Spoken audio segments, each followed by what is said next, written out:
is that you disconnect your thing in this way, you connect your ta'ala. Of answer phone, take your what email. Of these in the state or other nullified. So if you do there is to go Adhan al-Fajr, get to the place you're there. They close the gate of Medina, so short period of time. Okay. Now, greeting Rasulullah. You may hear difference of opinions about greeting of Rasulullah ﷺ and whether it is only for men or for women as well.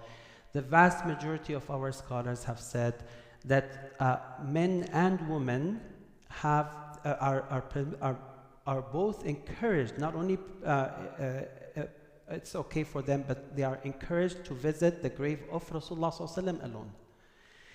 Because the vast majority of ulama have said that women should not go to the graveyard or to the cemeteries. The only one exception is the grave of Rasulullah ﷺ. And this is by the vast majority of madhahib. And that's what we follow most of the time there. Actually, they have some time for women and some time for men. So that's something, inshallah, you can ask about when you are there to make sure that you have the right time to go and visit, inshallah. Okay, so now praying in the masjid of Rasulullah sallallahu alaihi wasallam. Well, there are those two authentic hadith. The first one, Rasul sallallahu alaihi wasallam said that you cannot initiate a travel with the intention to visit a masjid except for those three masajid, and he mentioned the Haram of Mecca, Haram of Medina, and the Haram in, the Masjid of Al-Aqsa. Now, by the way, Al-Haram Al-Aqsa, Masjid Al-Aqsa is not Haram. The haram means the place where you cannot, for example, kill insects or bugs. It's haram to do any of those things. So this only applies to the two masjid, Medina and Mecca. It does not apply to Al-Aqsa. Although the Masjid Al-Aqsa has a very high level of respect in Islamic Sharia, but it doesn't have the ruling of Al-Haram. Anyways, so the other one is that the prayer in Masjid al-Nabi sallallahu alaihi wasallam is better than 1,000 prayers elsewhere, except if it is compared to Mecca, because in Mecca it is 100,000. Okay, now those are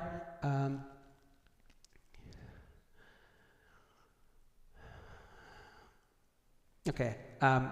This hadith is what I wanted to talk about, that there is this place between the member of Rasulullah sallallahu alaihi wasallam, which is the pulpit that he sallallahu alaihi wasallam used to go and make the khutbah at, and his house, and that is called a rawda, which is actually, he sallallahu alaihi wasallam said, this is a part of Jannah.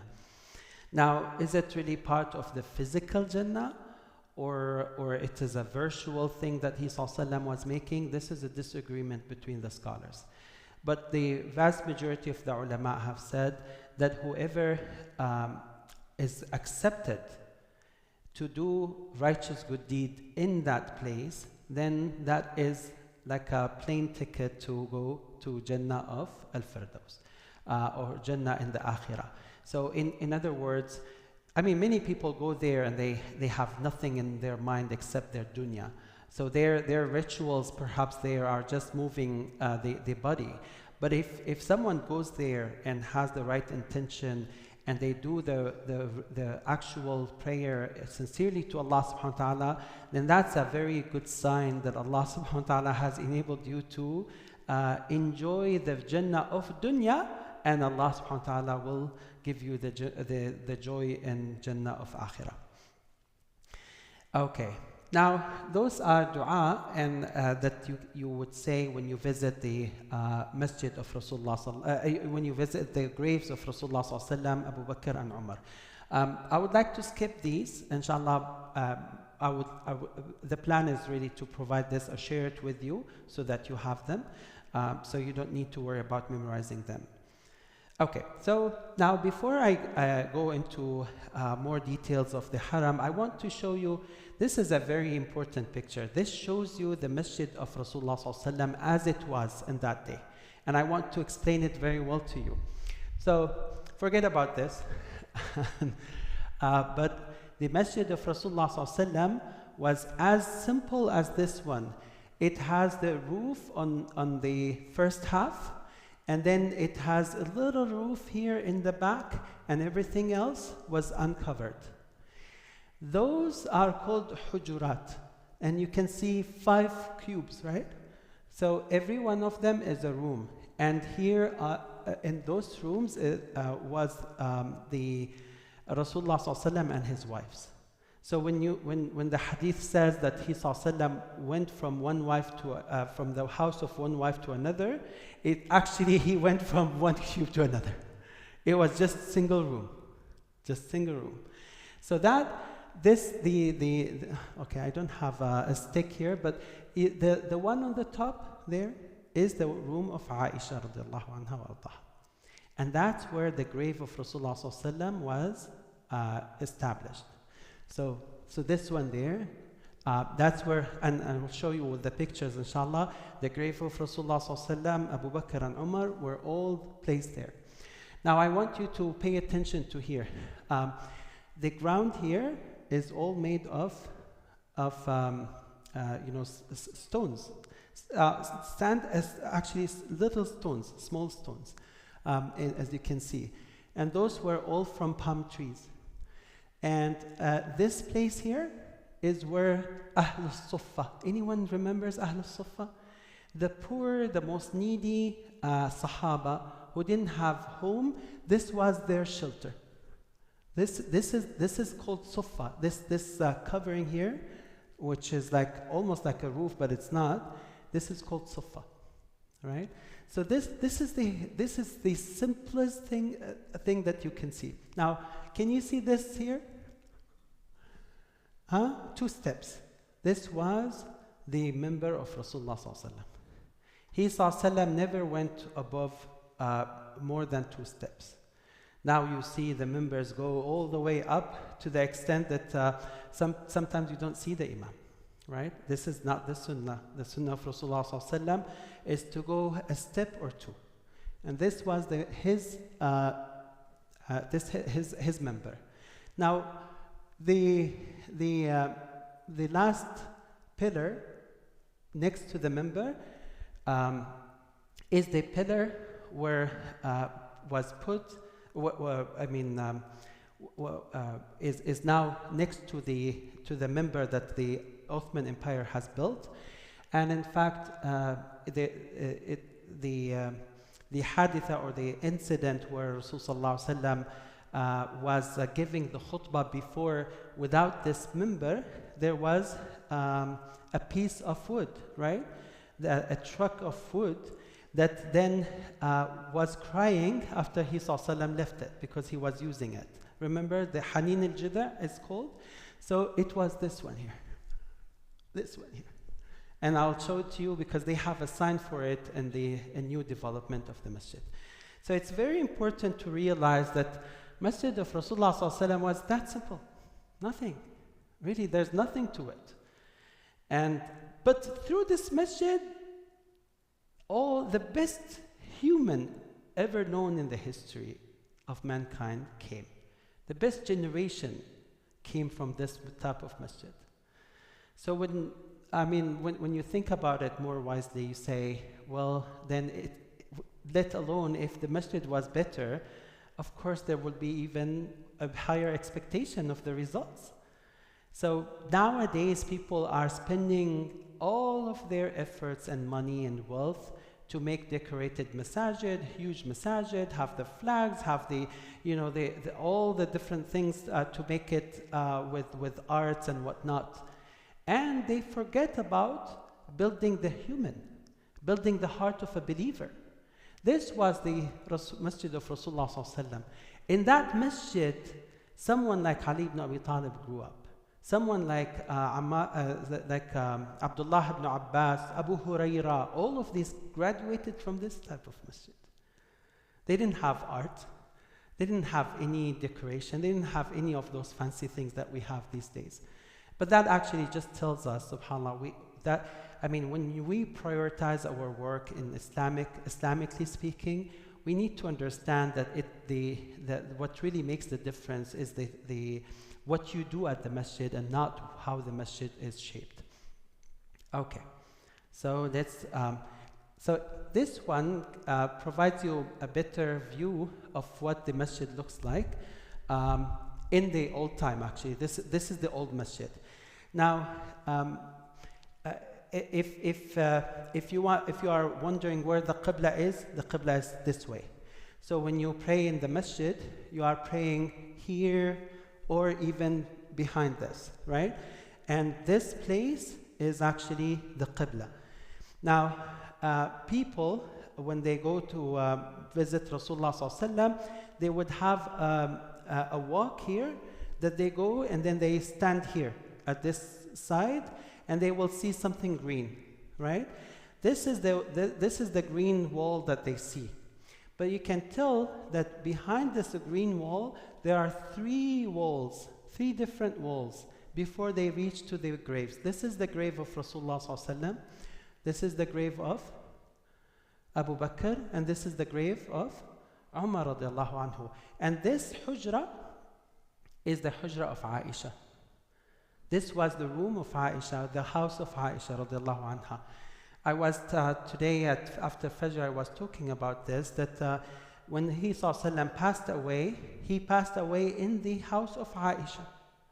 And then the Sahaba were in dispute. Where should they bury Rasulullah sallallahu?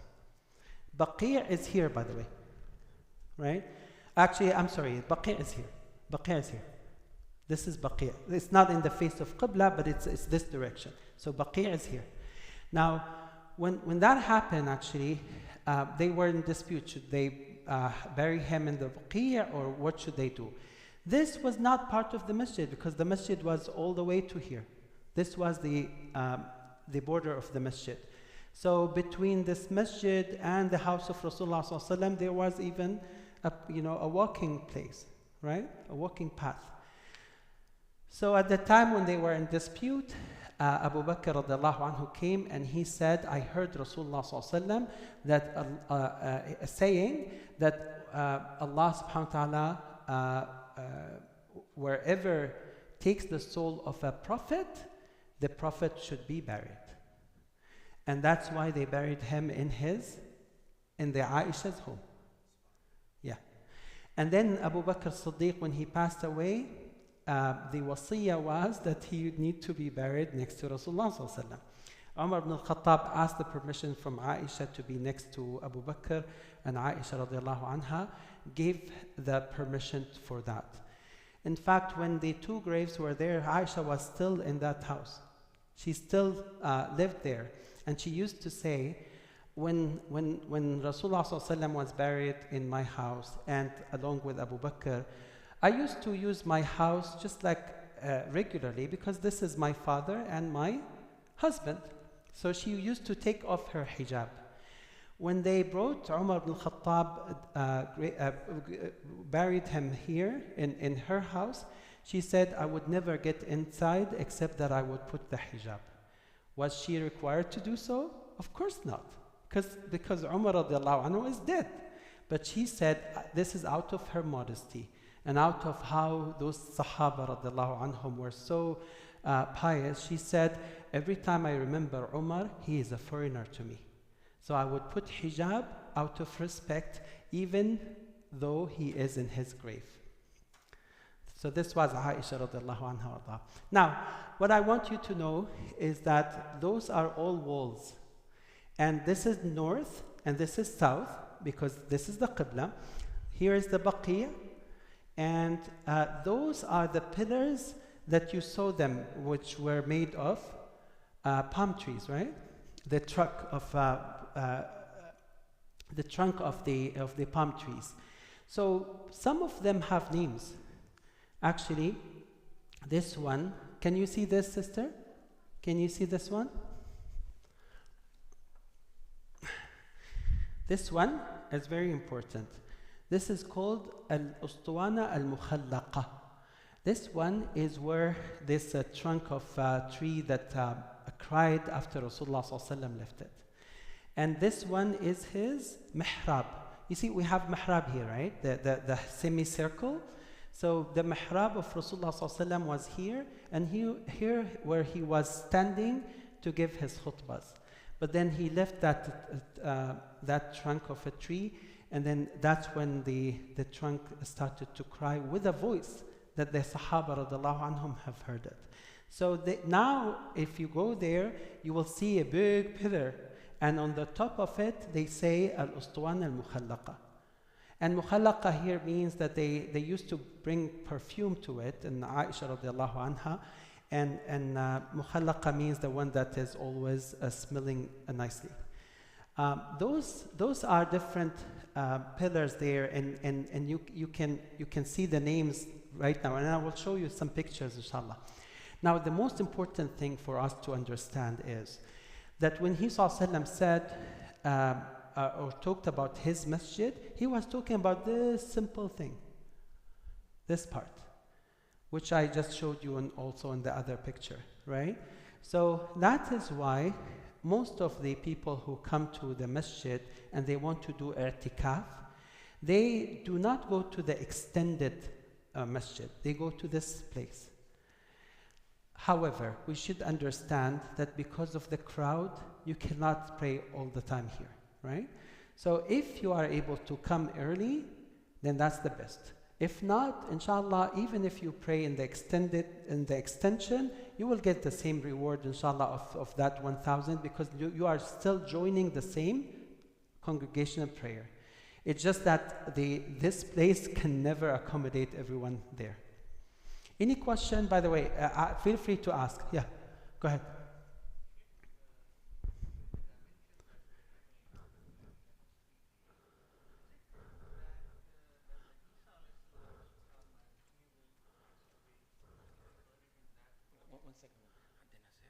Yeah. حنخلص المدينة إن شاء الله. Okay, Isa ibn Maryam, I'm sorry, what about him?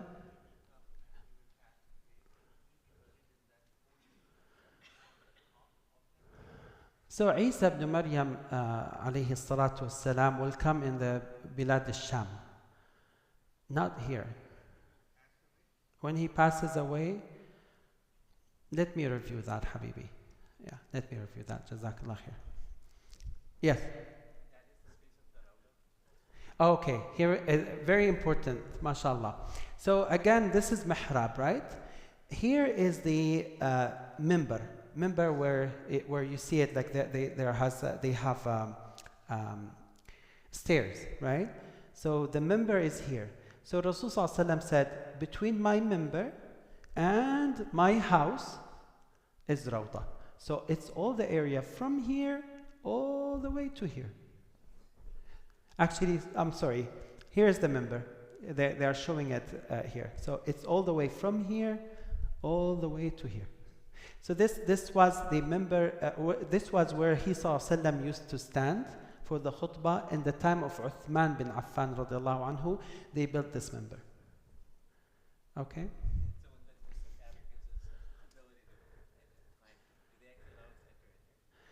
For Rawda? Okay, so there are two different permissions that you can get. One is for Rawda, which actually enables you to come to this area, to this green area. And then there's another permission, which is most of the time is open and widely open, is where you go to say salam to Prophet Muhammad sallallahu alaihi wasallam. And in this way, in the second one, you will enter from here. You will not be in this side. You will enter from here. They have a pathway, which is actually part of the masjid. and then until you reach this place, you say the salam, and then you leave. This one, last time I visited, about 6 months ago, there was no permission for it. You just need to stand in the line. There's a long line here, this way. A long line, and you can always ask anyone, how could I visit Rasulullah sallallahu alaihi wasallam? They will tell you to go from this side and not from here, right? Yeah, barakallah fikum. Yes.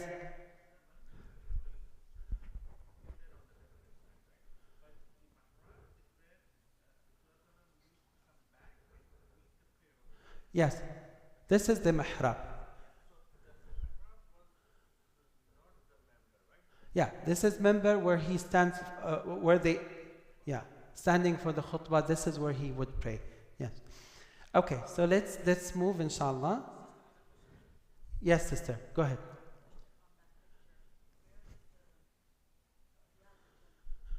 Rawda is called Rawda. The Rawda is from this side all the way to here. This one. This way is Qibla.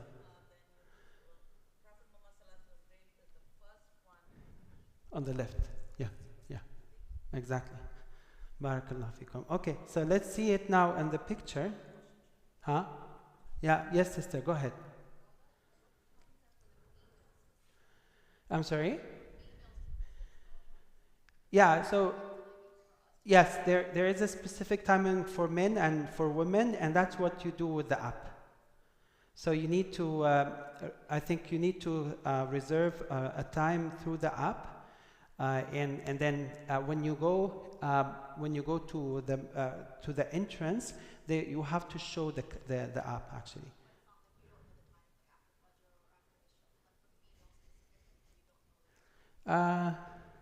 I think, to the best of my memory, for female it's after Salat al-Fajr, but before Fajr it is for male. And then during Dhuhr and Asr, I don't know, wallahi, I forgot. And sometimes they change them, by the way. Okay, so I want you to just get one thing from those two pictures. You see those pillars here? You see those pillars or cylinders? And see those pillars, right?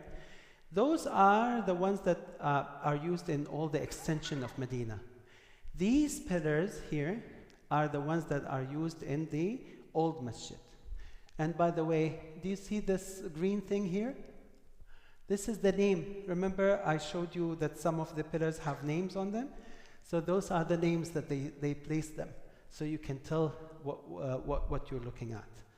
Okay, when I told you, as I told you, if you come early, like 3 a.m., try to be in this place. And don't worry about anything else, because now you are in the old masjid of Rasulullah sallallahu alaihi wasallam. Yes. Yes, go ahead.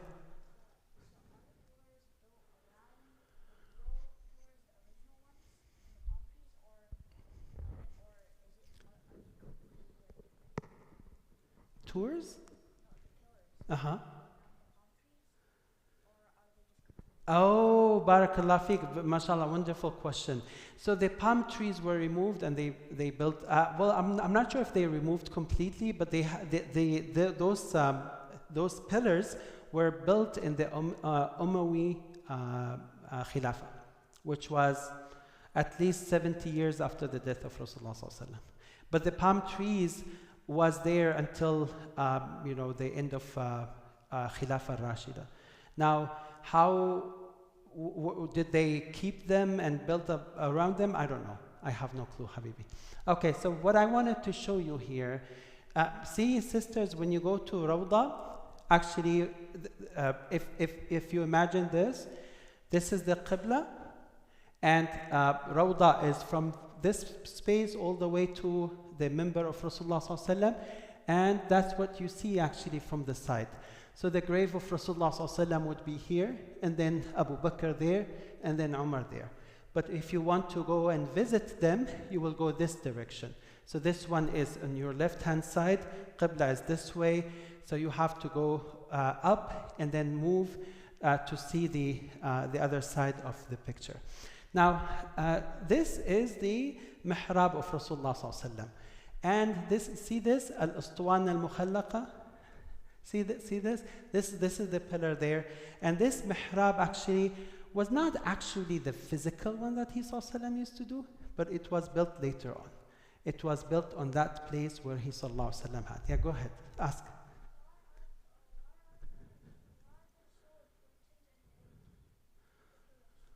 They named them after some incidents. Every one of them has very nice stories. If we have time, I will tell you about them. But most of them are stories that will make you cry. So nice stories, subhanAllah. One of them by the name is called Ustuwanat Aisha. That's where she used to stand in prayer, radiallahu anha wa ardaha.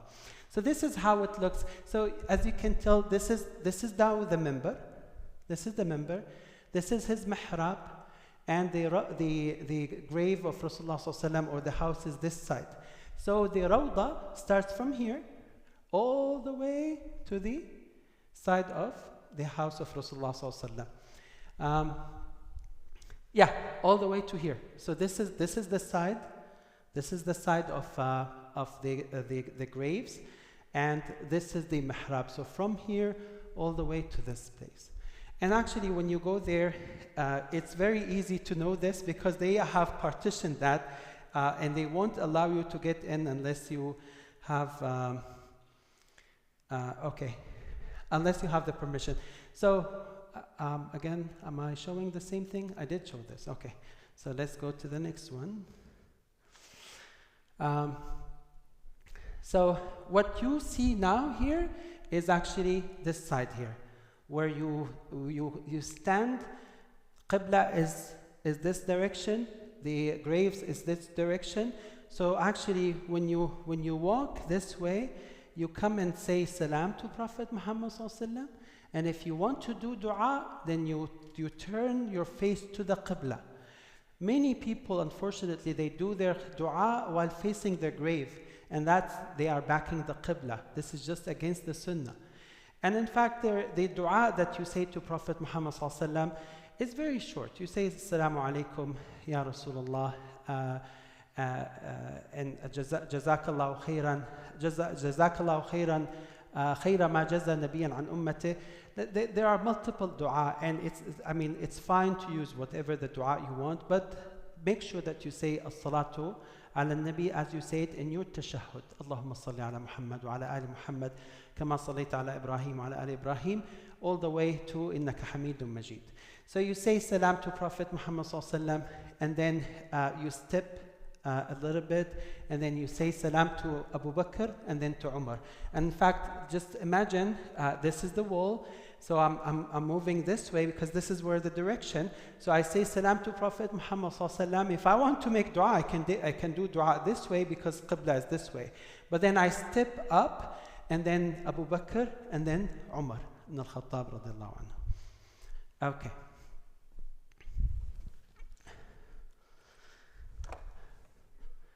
Yes, go ahead.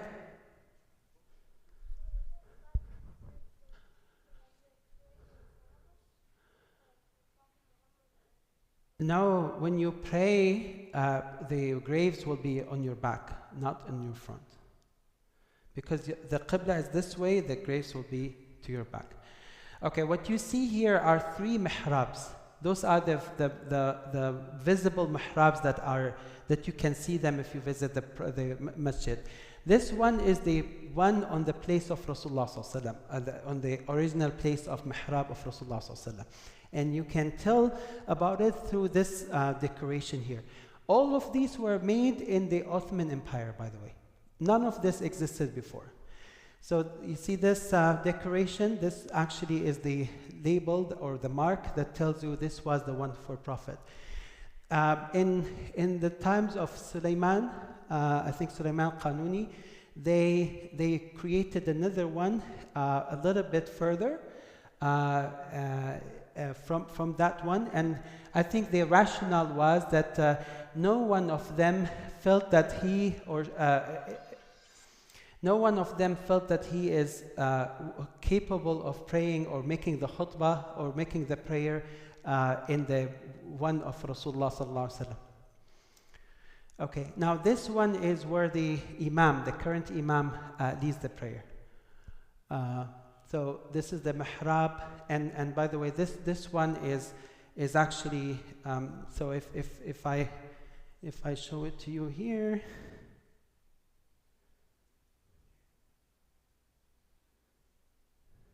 okay. So this is the one for Prophet. The one that was built by the Ottoman Empire afterwards by Suleiman was here. And the one that currently is being used is here, is this place. Okay, so I think with that, I should be now moving forward.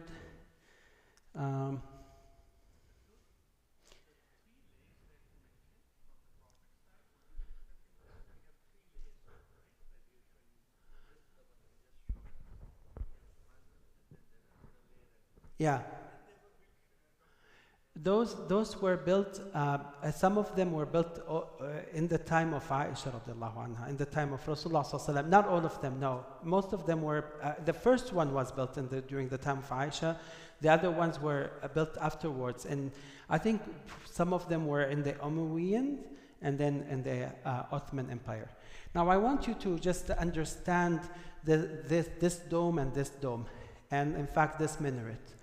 So all of these, all of what you see here, this green dome, which is very popular, and this silver dome, and all those silver domes here, and this minaret, all of them were built during the Ottoman Empire. None of them was there in the past. So during the Ottoman Empire, their ijtihad or their thinking was that they will put this on top of the house of Rasulullah sallallahu alaihi wasallam. So in fact, the foundation of this is on top of the Hujra of Aisha. And that is one of the layers. Who has asked me about the layers? Yeah, so there are 3 layers, right? So one of the layers was built in order to support this dome. Perhaps the most outside, wallahu alam. And is this Islamically acceptable? Of course, Rasul sallallahu alaihi wasallam forbade actually from building domes in the masajid unless there is a need for. And this was, I mean, there was a huge difference of opinion between the scholars of Islam at the time when they placed it. But anyways, it is there. So this dome is on top of the house of Rasulullah sallallahu alaihi wasallam, and this dome is on top of the mihrab of him sallallahu alaihi wasallam. Okay. And this minaret was done during the Ottoman Empire. All the other minarets were done later in the current Saudi government. So this is Baqi'. You see so the Qibla is actually this way, and this is Baqi'. And as you can see, this is how the shape of Baqi', subhanallah. The very close graves to the masjid are the graves of Sahaba. And they said that there are more than 10,000 Sahabi who were buried in the Baqi'. And by the way, in the Baqi', after like maybe 10 years or 20 years, they bury more new people in the same graves that were used in the past. So that's how they usually do it. So this is Maqbarat al-Baqi' as it should look from all over. Okay, so let's start with Mecca. So we're done with Medina. Now we are on our way to Mecca. So the most important thing is to remember to be prepared for Ihram, so that when you pass by the miqat, you will be able to do your intention and start your Umrah. When we say Ihram, it means that there are things that were permissible and now they are no more permissible. What are they? Putting perfume, cutting the nails, cutting skin, having love with a spouse, and cutting hair. Did I say cutting hair? Okay. So these are the things that will become not permissible when you are in the state of Ihram, right? So how usually we do this? We go to the miqat. I mean, I think the plan is really to use the train. So if that is the case, you probably need to wear your ihram before you leave your hotel, and then you go to the station. And when you go to the train station, after you leave Medina, by maybe a few minutes, they tell you now you should be able to make your intention and start your ihram. So wearing this is not ihram. Ihram is when you start with your intention that now I'm starting my umrah.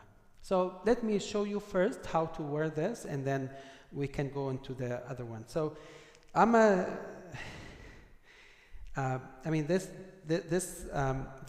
there are two pieces. They are all identical, right?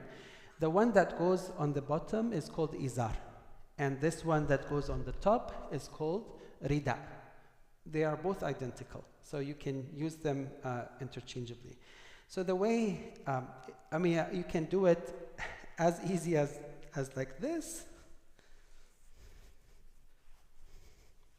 And you can have a belt. It's fine to have a belt. Now, one thing I forgot to say, when you are in the state of ihram, you cannot wear clothes that take the shape of your body. And that's what we call in Arabic makhit. Did you hear the word makhit? Makhit in Arabic, in the true Arabic, in the classical Arabic, means any cloth that take the shape of your body. So for example, thawb takes the shape of my body. It has those parts. So that is considered makhit.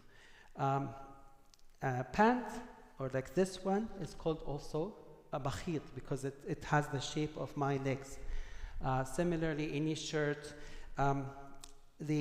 your socks are makhit. You cannot have socks while you are in the state of ihram. Shoes are also makhit. You cannot have shoes. And when I say shoes, I mean the ones that will take the shape of your foot. So I'm sorry to show you stuff a lot. This one is like, what do we call this? Slippers? Sandals? Well, actually, it doesn't have that piece here. This is fine. This is permissible. Why this is permissible? Because it doesn't take the shape of your foot. But if it is covered all the way and all the way here, just like the shoes that we wear, then it is not permissible. So you want to be very careful. The best thing is really to bring with you something that you feel comfortable about, because when you go there, what you see will be more of those slippers that are not comfortable, and sometimes it hurts you, especially that you need to walk for a distance. Okay, so yes. Yeah, okay, Allah yazdik al-khair.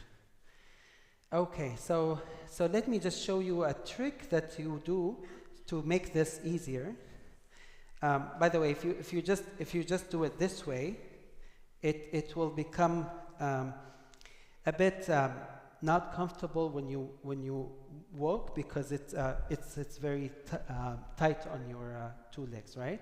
So what we do is actually this way. So we go more with this, and then we fold it this way. We fold it twice, and then we take it from here, and now you see. So this side is actually folded, and now you can put something here with that, so that now when you walk, it's not tight to you. It's more loose. Now, is this sunnah? No. Just do it. I mean, it's permissible. You can do whatever you want, as long as you're not putting a cloth that takes the shape of your body. So when you are in the state of ihram, remember, no socks, no shoes. You can use that sandal or the slippers. Those are fine. And you cannot cover your head. You cannot put like a kufi. You should, I'm sorry. I have to show you. Astaghfirullah. Okay. By the way, I had an incident. Some of the kids in the Peace Academy went to teach them wudu. So I visited them at their classroom, and I had this. So at the time when I have to teach them wudu, they came down and I went out of my office and I did not have this. So one of them, I don't know if he was intentionally saying this or not, where's the sheikh? Where's the sheikh? I don't see him. And then the other guy said, did you shave your head? I said, I'm sorry. It's natural.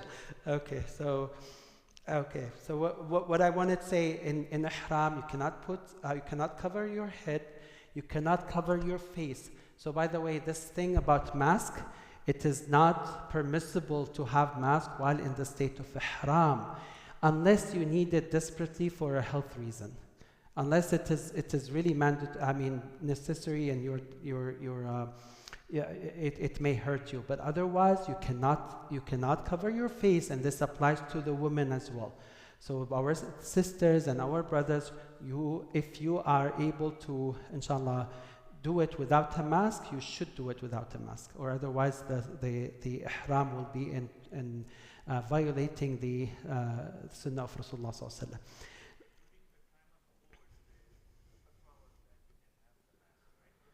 Yeah, COVID. Yeah, because of this disease, because of the pandemic. Okay, so no fragrance. No, you cannot cut your nail. You cannot cut your skin. You cannot cut your hair.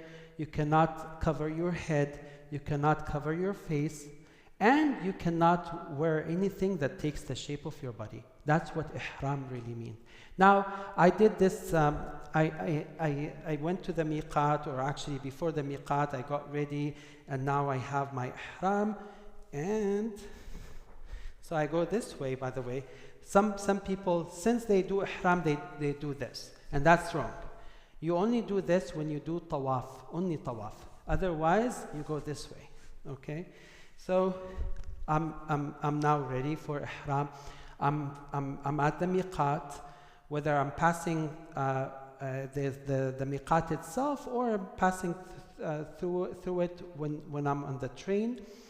At that point in time, I make my intention of umrah.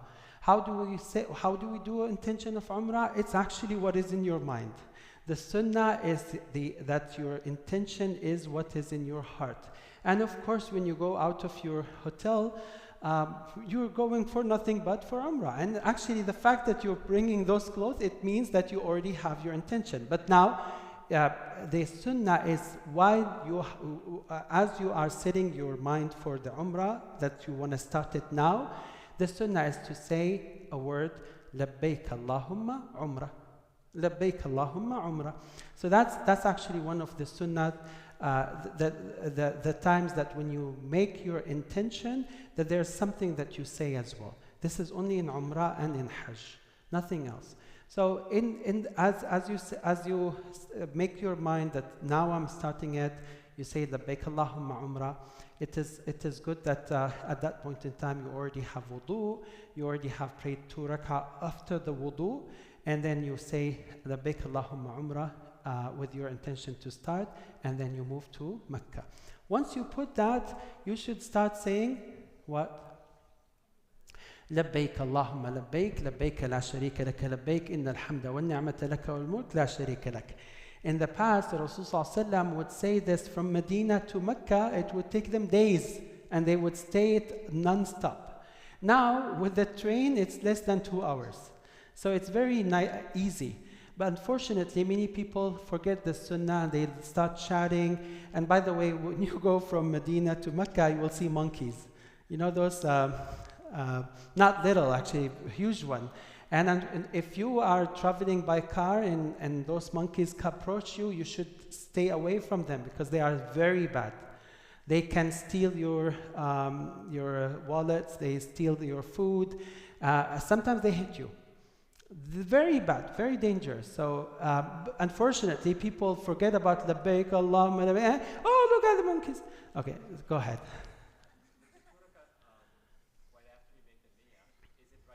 No, the 2 rak'ah is actually the sunnah of wudu. Sunnah of wudu. So you make your wudu, you make 2 rak'ah of sunnatul wudu. The 2 rak'ah are because of your wudu, or because you are in the masjid. And then you make your intention and you say labbaik Allahumma umrah. Actually, yeah, we will go, we will be, I think most of us will go with the train, and then when we are passing this, they will tell us, and at that point in time, there's no way you can do the 2 rak'ah. So what you better do is, while you are in the hotel, make your wudu, make your 2 rak'ah, wait and have this, of course, and then once they say that we are passing now the miqat, that's when you say, that's when you make your decision or your niyyah in your heart that now I'm starting, and that's when you say labbaik Allahumma umrah. Okay, so I'm now labbaik Allahumma labbaik. I reach to Mecca, and here's Mecca, mashallah, my favorite place. I used to live in Saudi Arabia for 27 years. I actually was born there, and I grew up doing Umrah almost every 2 or 3 months. So I want to just show you, I want to just go on a very high level and then break it down. Let me just say this. After I made my ihram, I have to do 2 major things. One is called tawaf, and the other one is called sa'i. Tawaf is when I go around the Kaaba 7 times. That's the major thing. The second major thing is sa'i, which is actually when I walk between the 2 little mountains of Safa and Marwa, right? Those are the 2 major things that you do in your Umrah. There are many other things that we will do, and I will explain them, but I want you to just understand that Umrah means tawaf and sa'i. Those are the 2 most important things. Go ahead.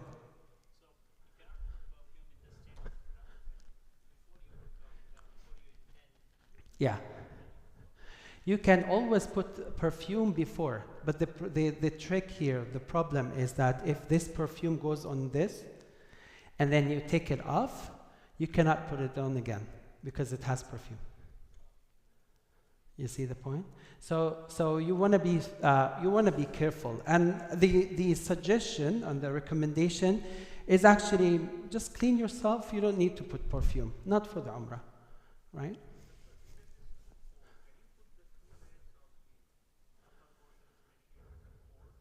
If it is cold, yeah, you can. Yeah, you can. Yeah, yeah, yeah. So I'm done now. I want to start the state of tawaf. So before I go to explain tawaf, let me just explain to you how the Kaaba looks like, okay? Now, of course, you know this shape. This is the black stone, or the Hajar al-Aswad. And this is the door of the Kaaba. This side, from here all the way to here, is called al-Multazam. This is where you see people doing like this, right? This is it, from here to here. This is called Multazam. Now, this place is called Ar-Rukn al-Yamani, the Yamani corner. Now, I want, this place is called Hijr Ismail. It's like a semicircle, right? And it has an entrance from here and another entrance from the other side. Okay, so I want you to get the sense of direction here. This semicircle is pointing to where? North. This is north. Please remember this. This is very important. This is called north. This corner is called Al-Rukn al-Iraqi, the Iraqi corner, because it's facing Iraq. This one is called Al-Rukn al-Shami, because it's facing what? Sham, Syria, Jordan, Palestine, Lebanon, this one. Now this one is called the Rukn al-Yamani because it's facing what? Yemen. That's why it's called Rukn al-Yamani. And this one is the Al-Hajar al-Aswad. This is the most well-known pillar. So it's always called with the black stone. Okay, so that's very important. Now, you see this place here? This is where when the water accumulates, it pours down this way. And this side is called Hijr Ismail. In the time of Rasulullah sallallahu alaihi wasallam, or before the time of Rasulullah sallallahu alaihi wasallam, when Ibrahim alayhi salatu wasalam has built the Kaaba along with his son, they built it in the shape of like a cube on 3 sides, and then semicircle on the other side. So actually, the Kaaba was not like this. The Kaaba, there was this one was part of the Kaaba all the way to the roof. And the Kaaba had two entrances, or one entrance and one exit. And that was the entrance of the Kaaba before Rasulullah ﷺ, from here. And then the exit from there. That is why you cannot pray Salat al-Fariḍa in this place. You can pray Sunnah, but not Fariḍa. Because this place here is part of the Kaaba. Right? Okay.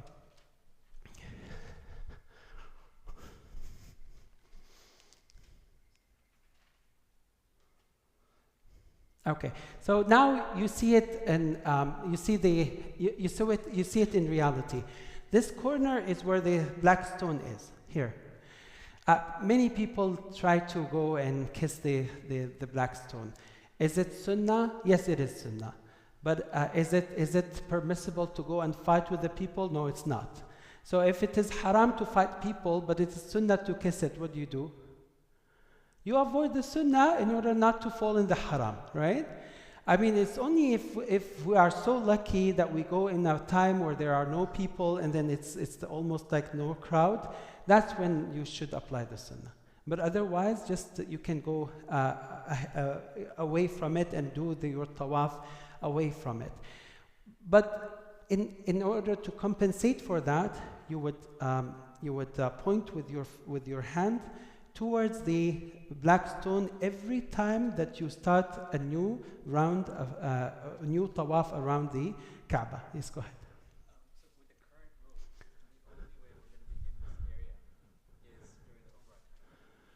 ahead. With the current rules, they won't allow you to get here except with this.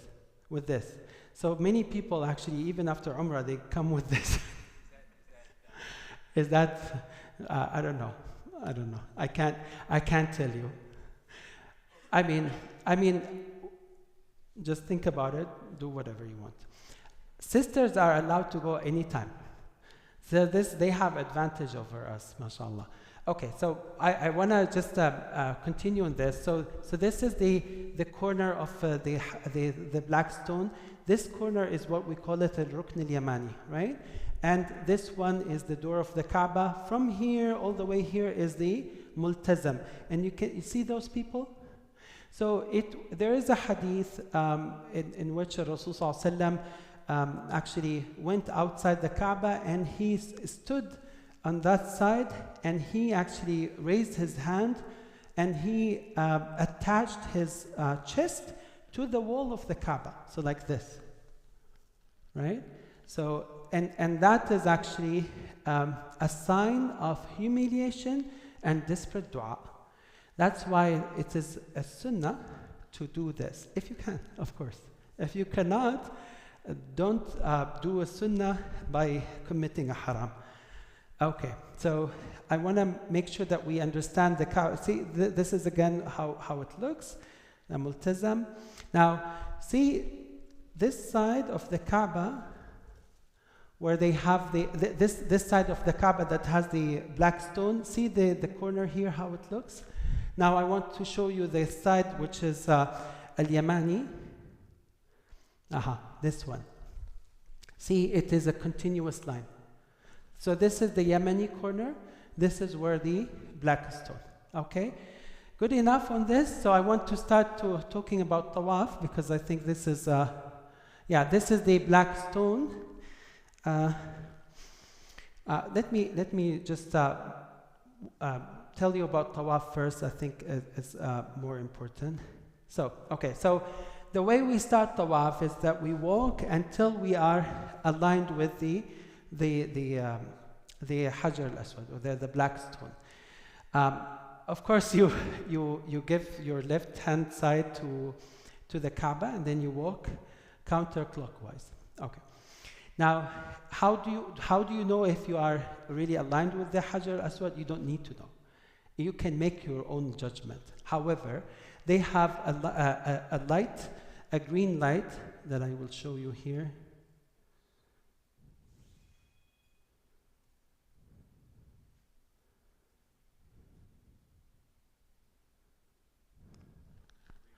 You see it? You see this green light? Here. So you will be coming this way. This is the black stone. So you will see yourself between this green light and this corner, and that's where you need to start. This is how it looks, the green light. Okay, so let me just get back to this and explain tawaf, because I think this is the most important thing now for us to. Okay, so I start now my tawaf. The sunnah is that at the time when I start my tawaf, I take this and wrap it this way. So I'm showing my right hand and right shoulder. This sunnah came from Rasulullah ﷺ when he did his tawaf, and he was showing subhanAllah, their strength and their muscles to the disbelievers who were like watching them. Like how would the Rasulullah ﷺ make his umrah along with his companions? So he ﷺ made it so that people, the infidels of Mecca would see them with the strength, even though they are just coming from a long distance from Medina. But it became sunnah, so we are doing it to remember Rasulullah ﷺ. When you start, you say Bismillah Wallahu Akbar, and then you say Allahumma imanan bika wa tasdiqan bi kitabik wa wafa'an bi ahdik wa tiba'an li sunnati nabiyyika Muhammad sallallahu alaihi wasallam. You will have that, don't worry about it. But this is the dua that you start saying once you start your first round. And then you walk. Now, if you can, as a man, the sunnah is to do what is called ramil. Ramil in the first 3 rounds is actually to walk fast. And the way you walk fast is that your steps are close to each other, but they are fast, like this. Like this. Right? You cannot jump like this. This is not the ramil. This is not the sunnah. The sunnah is to keep your steps close to each other, but you move fast. Okay? Most likely, if there is a big crowd, you just cannot do it. But pretend as if you're doing it. So sometimes people do like this. It's fine. Try to apply the sunnah to the best of your ability. Most of the time when we do this, we need to be careful about our groups, because it's very likely that people will miss each other. So it's good that we go in small groups, especially if you have your family with you. Make sure that especially the kids are very well looked after. Okay, so I start my tawaf. I go around the Kaaba, and while you are doing the tawaf, the sunnah is to make dua, to make a dhikr, and to recite Quran. Unfortunately, many people use this time to chat with each other. And they are pondering about things. Oh, look at this, look at that. Don't ruin your umrah. Don't ruin. And by the way, one of the most important things, it is permissible to take photos. But while you're doing umrah, it's not time to making photos. Don't hold your camera. Oh, I am in the umrah. My brothers and sisters, look at me. This may ruin the whole umrah for you. So be careful not to engage yourself in any of those worldly things. And use that time very wisely, because you are making the whole travel for that one umrah, right? So make it to the best of your ability that you are only doing Quran or dhikr, adhkar, or dua. And the most important thing is really dua, right? So what dua do you say? Any dua. Any dua. There are special dua that I will tell you about, but any dua. Make sure that you make dua for your parents, make dua for your spouse, make dua for your children, make dua for yourself, for the Muslims, for the needy ones, for the oppressed ones. There are plenty of things that you can do. One of the most important things also is to keep count of how many tawaf that you have made. The way I do it, people have different things.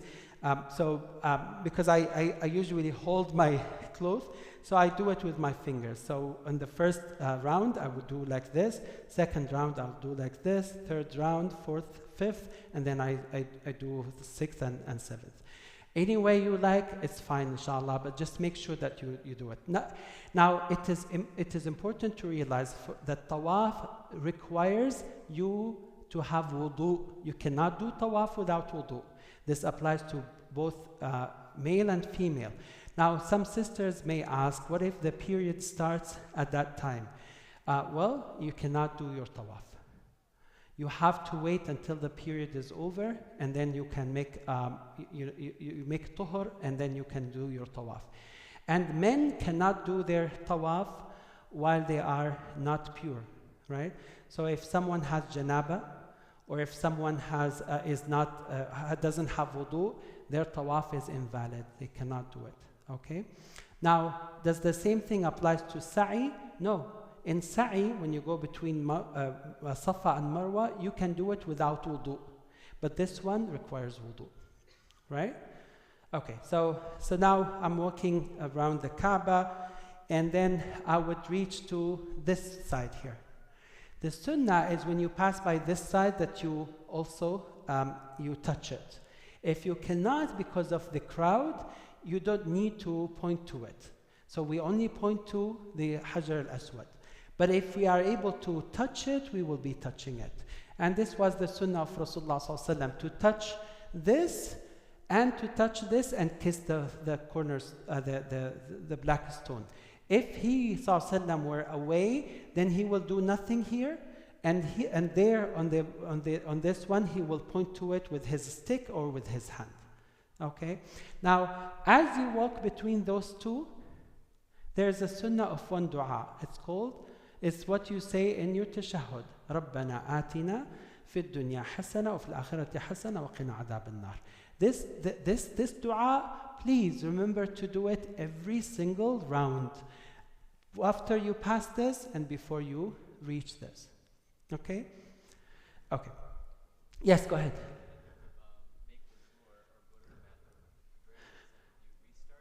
Excellent, barakallah feek. By the way, if there are some wudu area in that floor, you need to just ask. We can, inshallah, help you if we go there together. We can help you to know where it is. But most of the time, people go outside the masjid, and it's going to be a long time.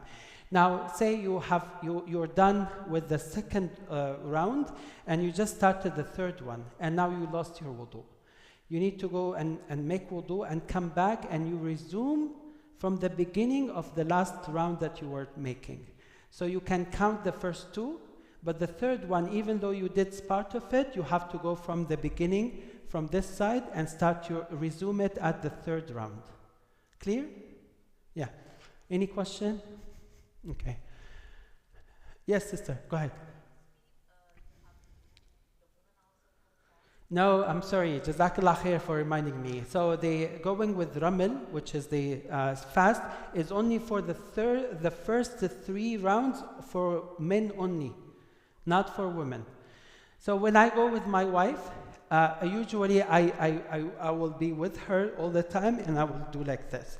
So I'm pretending like I'm moving fast, but I cannot leave her alone, because otherwise I will not see her until the end of the Umrah. Okay, that's when it is very crowded. If it is not very crowded, then you can always do it, and then after the third round, the man can wait for his family. Okay. Now, one important thing also here to remember that there is Allahumma salli ala Muhammad. There's a bottleneck here. So between this side and the construction here, it's actually a bottleneck, meaning that this is the most crowded place. Be careful not to fall down, because if it happens, it's a domino effect. All the people will go on top of you, and some people, unfortunately, may die. So be careful. So my recommendation, if you have children, go as far from the black stone as possible, because it's more crowded here, less crowded there. Okay? So that's what you do for tawaf. I'm done with my tawaf. What is next? What is next? Actually, I want to show you this before this one here. So this one is the Yemeni corner, right? Rukn al-Yamani. Now, this is Hijr Ismail, and of course your tawaf should go around it, because this is part of the Kaaba, right? Remember I told you this was built all the way up, and this was connected to this, and there was this door and this door. So this is for entrance and this is for exit. That was the shape at which Ibrahim alayhi salatu wasalam has built it. Before Rasulullah sallallahu alaihi wasallam came, there was a flooding that destroyed the whole Kaaba. So the people of Mecca tried to build the Kaaba, and they fell short of money. Did they not have money? They did have money, but they went short of pure money. So they had money from haram and money from halal. And even in their time, before Rasulullah sallallahu alaihi wasallam, they used to believe that building the Kaaba or building a masjid must come from the most pure money. So they were short of pure money, although they had money for otherwise. And that, unfortunately, this continued to be the same until the time of Rasulullah sallallahu alaihi wasallam. When he sallallahu alaihi wasallam, before he passed away, he said a very important statement. He said to Aisha, he said, had the people were not very new to Islam, I would have rebuilt the Kaaba on the same foundation and on the same shape that Ibrahim has built it at. But I'm so scared that because the people are still new to Islam, especially after the conquest of Mecca, that they will push back or fire back. And that's very important for all of us to recognize that even Rasulullah sallallahu alaihi wasallam sometimes would refrain from doing a sunnah in order not to go into haram. Okay, so I'm done with this tawaf. I want to show you one thing here.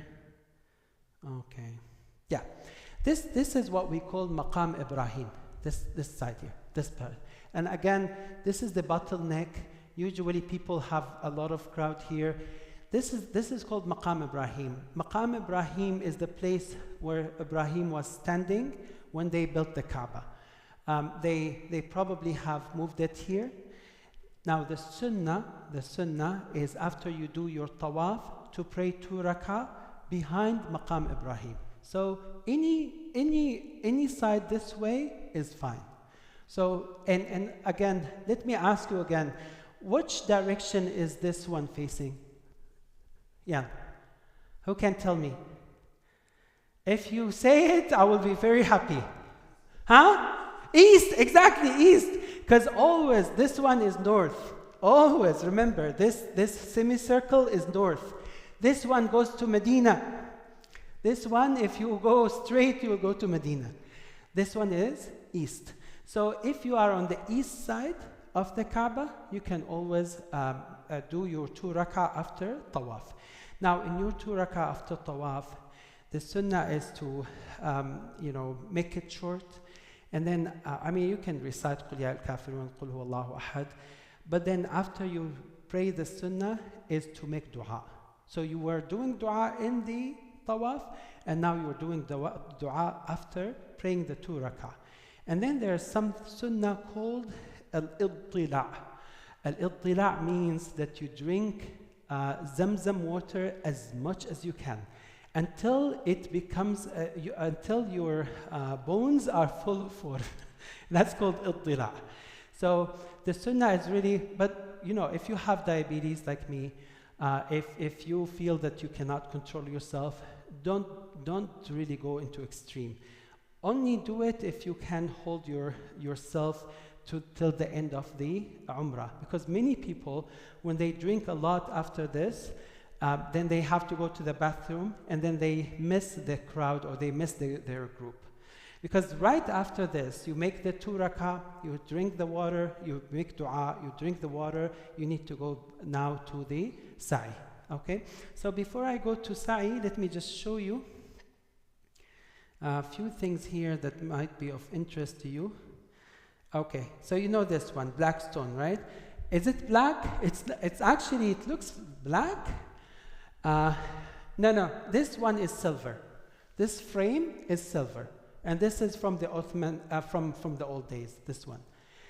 Now, this one is what they call it the black stone. However, this is not, like this big thing is not the black stone. Let me show you. Can you see those pieces here? Can you see those pieces? Those. This is the black stone. This thing here is not black stone. These are not black stone. This is more of a mixture that they have made with saffron and things of that nature to make it nice. But the Hajar al-Aswad itself was a small piece, and it was broken into pieces. During the Ottoman Empire, there was a new state called Ubaidi. They were, the Qaramita. Anyone knows a Qaramita? Those were the Ismaili. Do you know Ismaili? So the Ismaili came and they stole the black stone, and they took it to a city in Saudi Arabia called Qatif. And the black stone spent multiple years there, over 20 years.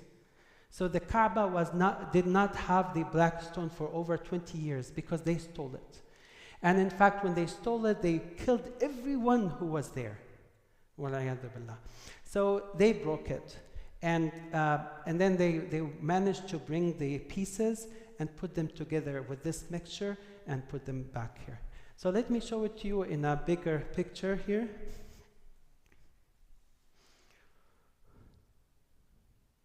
Yeah, see, this is very magnified. This is 49,000 megapixels in size. This is the black stone. This side, these two pieces. This one is not the black stone. So if you kiss it from the middle, you make sure that you are actually kissing the black stone. Okay. Now there's a hadith that says when the black stone is from the stones of Jannah, and when it was first brought to the dunya, it was white, but then it turned into black because of the sins of the children of Adam, alayhi salam. So meaning all the children, all the people. The most important thing here is that there is nothing really about the black stone for us during the Umrah except to kiss it if we get the chance to. And we do this only because Rasulullah ﷺ did it. Umar ibn Khattab, when he kissed it, he said, Wallahi, I know that you are just a stone, you do not bring good, you do not protect from evilness, and had it not been that I saw Rasulullah ﷺ doing it, I would never do it. So I'm only kissing you because Rasulullah ﷺ did it. Okay, so that's important. Now I'm done with this. Now I want to go to Sa'i. So this was the corner, the Yamani corner, Rukn al-Yamani. This is the one that you touch if you can, otherwise you don't point to it. Now you see that this is Maqam Ismail. It's called Hijr Ismail. It's called Hijr Ismail because Ismail alayhi salatu wasalam in the old days used to bring his sheep and sit here in the shade of Kaaba. By the way, there's something, this side here, this is where when the rain comes, the water pour this way. We call this in Arabic mizab. Okay. I'll get back to your question, Habibi. I'll get to your question. Okay, so this is how it looks from the top. We did this. Okay, you see, this is how I know it from my childhood. This place here, this is where you go to Zamzam, Bi'r Zamzam, the well of Zamzam. Now they covered this up so you don't see it. Okay, so, and this is how it was long time ago. SubhanAllah, they have this construction on top of the water well. Okay, this is how it looks inside. This is from inside the Kaaba. If you get the opportunity, you need to be MBS to get in there. But if you're not MBS, I don't know if you can make it. But anyways, if you happen to be inside, you can pray any direction. Any direction. But if you are in the Hijr of Ismail, in the Hijr of Ismail, which we just saw, if you are in this one, if you are praying here, then you have to face the Qibla. Okay? Even though it is part of the Qibla. Okay, so now we're going to Sa'i. We would walk from that Tawaf area and go to Sa'i. Okay, so I want to show you this side here. So this is how it looked a long time ago before they built the lofty buildings around it. You see this? This is the Mas'a. This is where you walk between the two mountains. So As-Safa is here. This is the mountain of Safa here. They actually, I mean, it was I saw it as a mountain in my childhood, but now you only see the tip of it. And actually they put some wax on it so that people will, because at my time people used to go destroy it and take some part of it to remember it at their when they go back home. Astaghfirullah, stealing stones, right? So anyways, the Safa is here and Marwa is here. So you're done with this. You're done with this. So you go here. You go to the Safa. You climb a little bit, and then you start your sa'i. You go one time, and then the second time is your way back. Third time, fourth time, all the way to 7. So when you do the 7th one, where are you at? Here or there? Here. Yeah, Marwa. Because 1, 2, 3, 4, 5, 6, and then 7 here. So when you do all of this, you're done. And that's when you do what is called tahallul. Tahallul is when you cut your hair. But let me just tell you how we do sa'i. So let me show you how it looks from inside. By the way, this is the Safa. This is what you see when you climb, when you go up. This is the Safa. This is this is the tip of the mountain. Those people, if you do this now, forget it. They will take you out.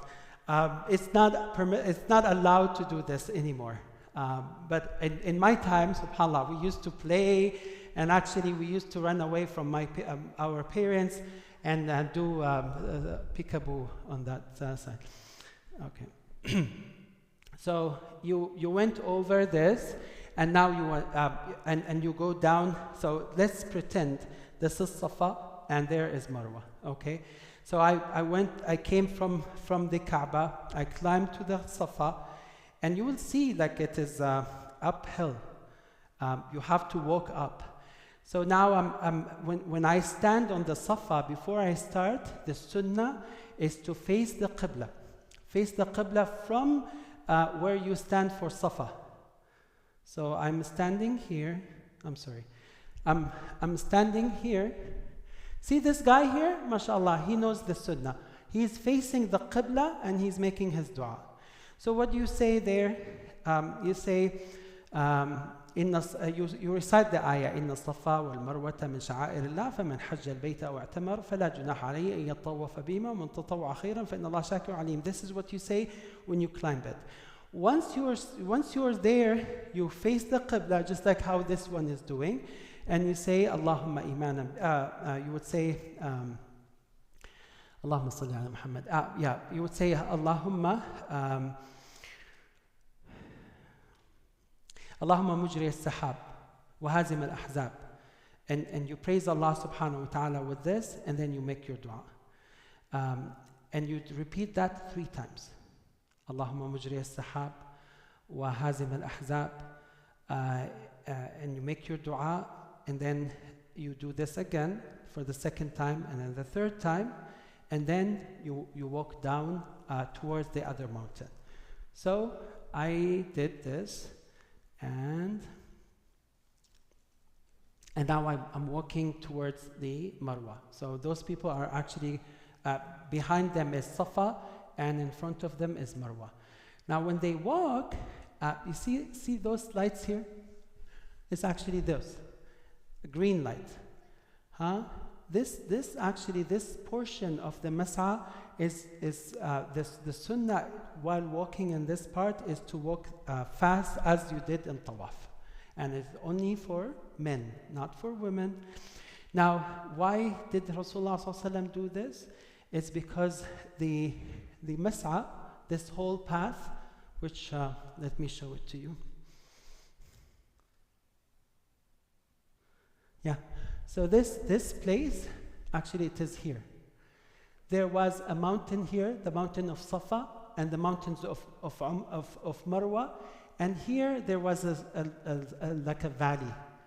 And people, the mushrikeen, were able to monitor or watch the believers, Rasulullah and the believers, only in this side. So every time Rasulullah would pass in a place where they can see them, he would ask the Sahaba to walk fast and show them that they have a strength. That even though they were traveling for a long time, even though they did their tawaf, still they have a strength and they are walking very fast. Now, when you, alhamdulillah, I'm wearing the thobe, but if this happens in Umrah, it will be a big issue. So it's good to have a belt. Okay. Now, when you do your tawaf, please give us 10 minutes, inshallah, barakallah fikum. When you do your tawaf, the sunnah is to take no more doing ittiba'. This is called ittiba'. So you should put this one on your both shoulders. By the way, it is not permissible to do your prayer while you are in the state of this. So let's say you are in the middle of your tawaf and they called for salah, for the prayer. So when you stand for the prayer, you must cover your shoulder, because the Rasulullah forbade us from praying while exposing our shoulder. Okay, so now you are in sa'i. You don't need to have wudu. It is sunnah to have wudu, but you don't need if you have to nullify it. And then you just walked away from Safa. You're walking towards Marwa, so you're going this way.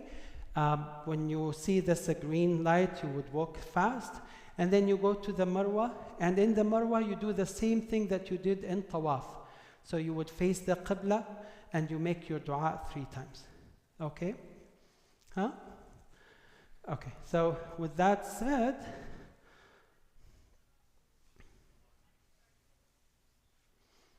okay, alhamdulillah. So, I'm sorry. Okay, so with that said, just a few more things that I want to wrap up this Umrah with. So I'm done with my tawaf and with my sa'i. What do I do next is tahallul. Tahallul is by cutting your hair. Now many people go to the barber. They either shave, and I'm talking about men actually, not women. I'll get to the women. So they either shave or they do haircut. For me, I don't know if I have to shave here. It doesn't apply. So I have to shave on this side or to cut it. Now, what is the sunnah? The sunnah is to shave. But it is permissible and it is absolutely acceptable to just cut your hair. Once you're done with that, khalas, your umrah is over. You made tahallul, so now you can cut your nail. You can put a mask. You can cover your head, and so on. For the sisters, the sunnah is to cut this much of their hair. What is equivalent to maybe 2 centimeters? 1 inch? This is 1 inch? Okay, 1 inch or a little bit less is the sunnah for the sisters to cut from their hair. Now, if the sunnah also is that they group their hair together and then they cut that tiny length so that the cut will be from everywhere of their hair. Unfortunately, I have seen it, and it's very common that some Muslims will take a little bit from here, they cut it, and they say khalas. No, this is not the right thing. The right thing is to combine your hair, and then you cut this much. If you go less or more, a little bit less or more, that's fine, inshallah. As for the men, the same thing applies, but it is better for them to do what? To shave it completely. Okay, so you're done with that. This is when you're able to just take all the other, get back to the permissible things, and your umrah is over. I want to make sure that I tell you this. Let's say that you did your tawaf, and you are so tired you cannot continue. Can you go to your hotel and do your sa'i later? Yes, you can. Yes, you can. So you don't have to do it all the way, straightforward without a break. You can take a break, no problem. And in fact, this place here,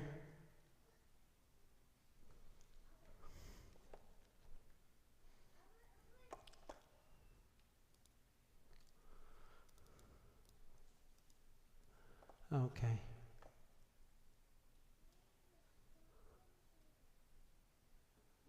Yeah, I want you to recognize this space here.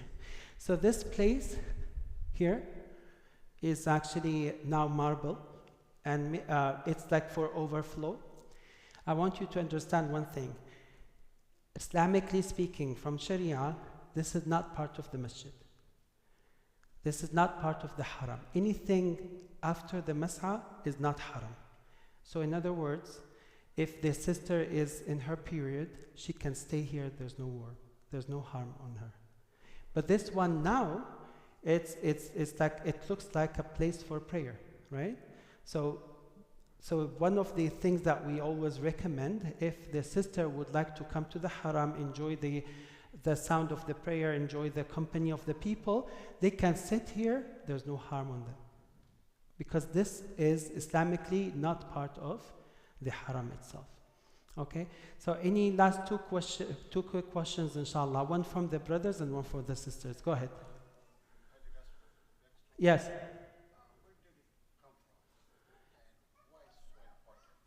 The hadith says that it came from Jannah.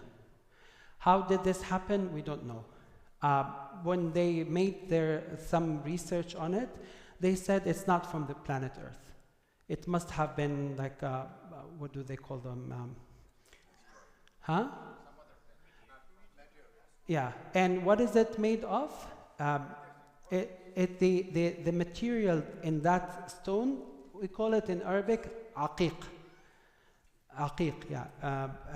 It's that material is actually what some of these ladies use as jewelry. Okay. So this one, agate. That's the material of this black stone. But again, this is not black stone. This red thing is saffron and other mixture.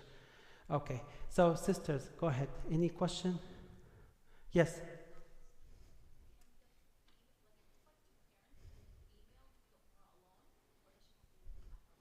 No, so mahram is only required during travel. But once you arrive to Mecca, you can do Umrah alone, no worries, inshallah. Okay, now I ask you one last question. I'm done with my Umrah. Can I do a second Umrah? Yes, you can. Okay, so if you do second Umrah, where do you go to for Ihram? Do you have to go back to Abiyar Ali? No, you need, because now the second Umrah, you made its intention while you are in Mecca, so you need to take the miqat of Ahl Mecca. The people of Mecca, their miqat is actually outside of the haram, And outside of the haram, the closest area is a place where they call it Masjid Aisha. Remember this name, Masjid Aisha. Masjid Aisha. If you want to do second Umrah, go to Masjid Aisha. Ask the cab driver to take you to Masjid Aisha. In Masjid Aisha, it's outside the boundary of Haram. You can make your intention there and start another Umrah. What do you do if you have shaved your hair? You can shave it again. Yes, go ahead.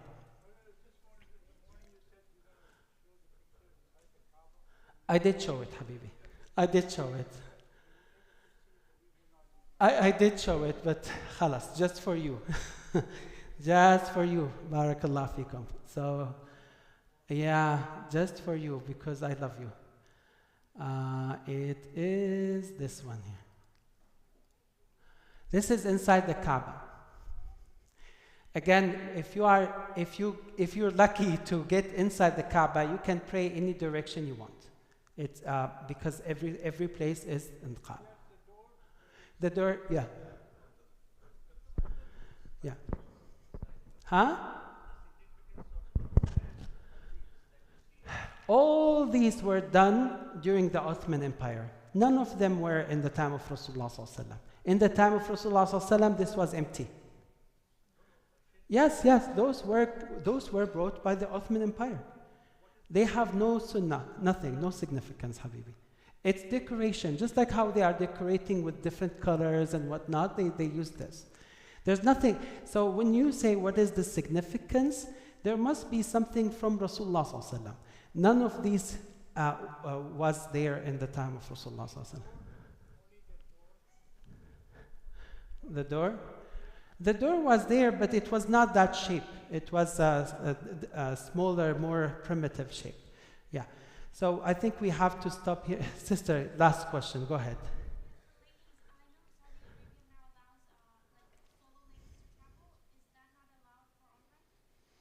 They allow sisters to go on the without mahram? Okay, so the question here, can a sister go to Umrah without mahram? So there is a difference of opinion about this, sister. Within the madahib, the two opinions are, one opinion says she cannot, and the other opinion says if she has a safe company, then she can. Both of them have authentic dalil. The first one have an authentic dalil where Rasulullah said, لا يحل لامرأة تؤمن بالله واليوم الآخر تسير مسيرة يوم وليلة إلا مع ذي محرم منها. That it is not permissible for a woman who believes in Allah and the day of judgment to travel a distance that goes more than a day and a night except with a mahram. This is one dalil, one evidence that the one opinion that says she cannot. The other opinion says she can if she has a safe company. And their evidence is that the wives of Rasulullah ﷺ, after his death, went for Umrah without mahram. Right? So it gave an evidence that yes, women can go without mahram if they have a safe company. So many of our scholars these days say that traveling with the airplane is a safe company, inshallah, especially when you have Muslims around you. So most likely they apply it this way. If a person wants to be more safe and be on the safe side and not to fall into those difference of opinion, then of course having a mahram is the right way to go. Okay, jazakumullah khairan, subhanakallahumma bihamdik, ashhadu an la ilaha illa anta astaghfiruka wa atubu ilayk, wa sallallahu ala Muhammad wa ala alihi wa sahbihi wa sallam. Jazakallah khairan for everyone. For inshallah, for Masjid arrange for like shawarma or lunch right outside the table, right after the salah, inshallah. Please make sure you grab one before you leave.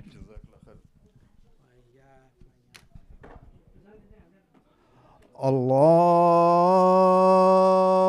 Akbar, Allahu Akbar. Allahu Akbar, Allahu Akbar. Ashhadu an la ilaha illallah. Ashhadu an la ilaha illallah. Ashhadu anna Muhammadar Rasulullah. Ashhadu anna Muhammadar Rasulullah. Hayya AlSalam. Hayya AlSalam. Hayya AlFalah. Hayya AlFalah. Allahu Akbar, Allahu Akbar. La ilaha illallah.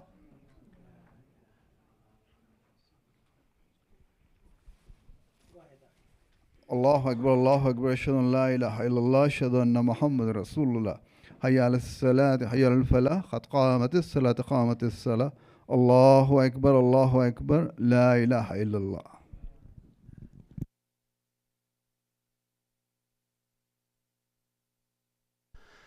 يا رب يعفك يا الله. استووا. الله in your heels حبيبي. الله in your heels. يا رب. الله أكبر.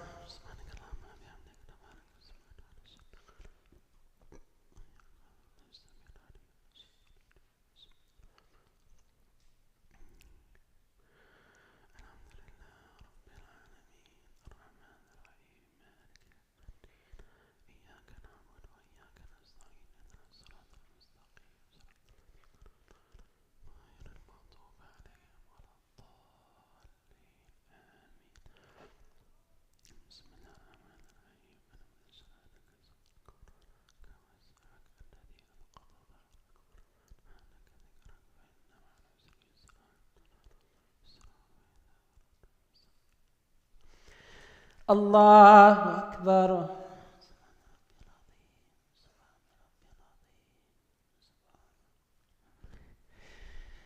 سمع الله لمن حمده. الله أكبر.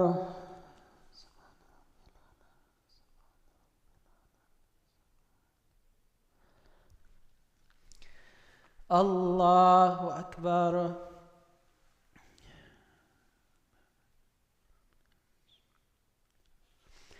الله أكبر.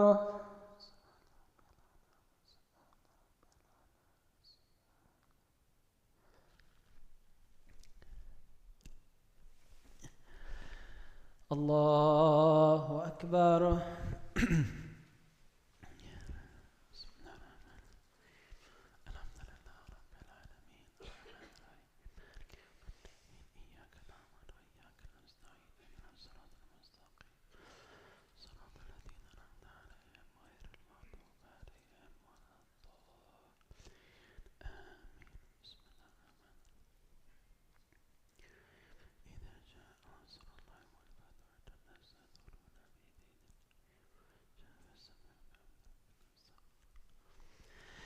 الله أكبر.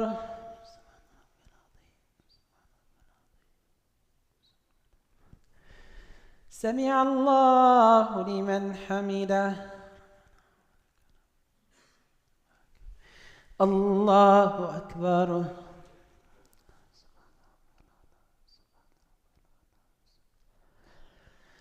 الله أكبر. الله أكبر.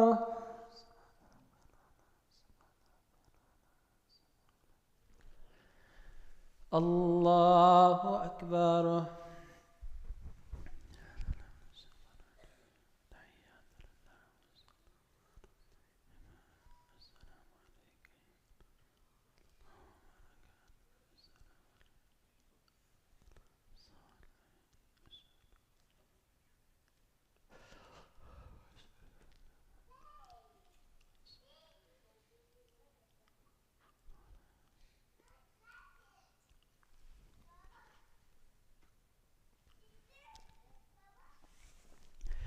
الله أكبر.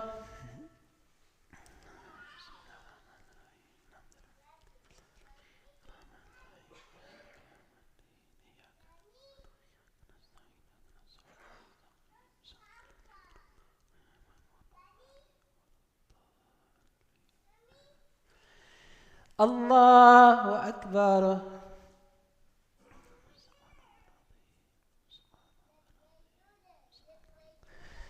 سمع الله لمن حمده. الله أكبر.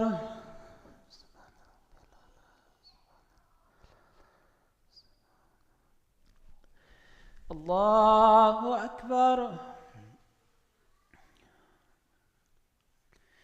الله أكبر.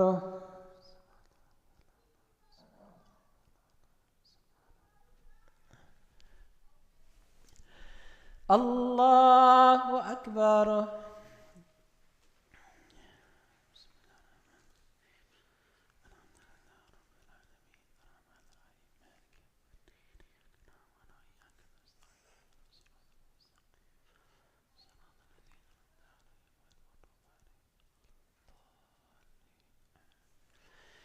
الله أكبر.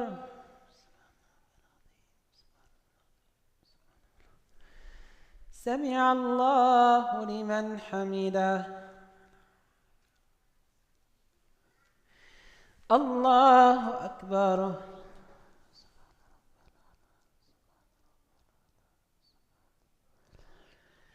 الله أكبر. الله أكبر.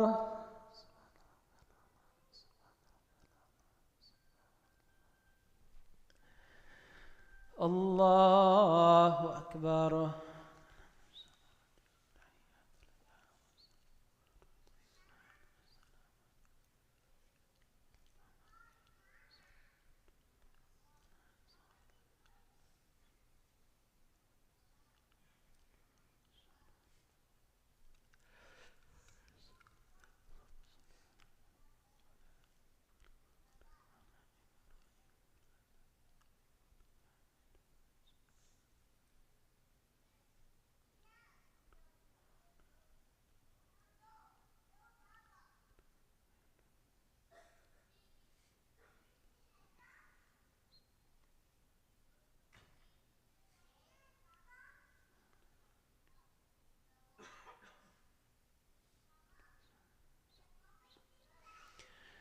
السلام عليكم ورحمة الله.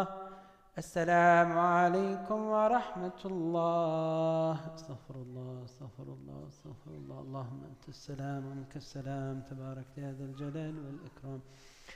لا إله إلا الله وحده لا شريك له، له الملك وله الحمد وهو على كل شيء قدير. Assalamu alaikum wa rahmatullah. Jazakumullah khair for attending the Umrah workshop. Inshallah, I'm available for individual questions for the brothers and sisters, inshallah. So I'll be staying in the masjid here in the musalla. If any of the sisters want to ask, they can come back, inshallah. I'll be here for another half an hour or so, inshallah. Jazakumullah khair. May Allah accept from all of us. Ameen.